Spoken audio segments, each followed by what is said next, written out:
আয়াত ৫৪ ওয়ামাকারু ওয়ামাকারাল্লাহু ওয়াল্লাহু খায়রুল মাকিরিন।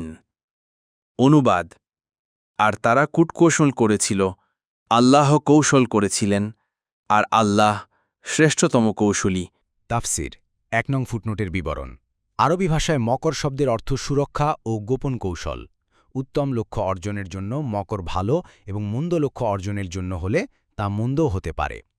এ আয়াতে কাফেরদের মাকারের বিপরীতে আল্লাহর পক্ষ থেকেও মাকার করার কথা এ কারণেই যোগ করা সঠিক হয়েছে। বাংলা ভাষার বাচনভঙ্গিতে মাকার শব্দটি শুধু ষড়যন্ত্র ও অপকৌশল অর্থে ব্যবহৃত হয়। কাজেই এ নিয়ে আরবি বাচনভঙ্গিতে সন্দেহ করা উচিত নয়। আরবি অর্থের দিক দিয়েই এখানে আল্লাহকে শ্রেষ্ঠতম কুশলী বলা হয়েছে। তাছাড়া মাকার ও খিদা এবং এই জাতীয় শব্দসমূহের ব্যাপারে আহলে সুন্নাত ওয়াল জামায়াতের আকিদা হল, এগুলো যদি কাফেরদের মাকার ও খিদায়ের বিপরীতে ব্যবহৃত হয় তখন সেটি খারাপ গুণ হিসেবে বিবেচিত হয় না, বরং কাফেরদের মাকার ও খিদায়ের বিপরীতে আল্লাহ তাআলার পক্ষ থেকে মাকার ও খিদা করা একটি ইতিবাচক গুণ।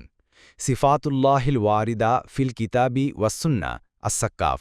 উদ্দেশ্য এই যে ইয়াহুদিরা ঈসা আলাইহিসসালামের বিরুদ্ধে নানাবিধ ষড়যন্ত্র ও গোপন কৌশল অবলম্বন করতে আরম্ভ করে।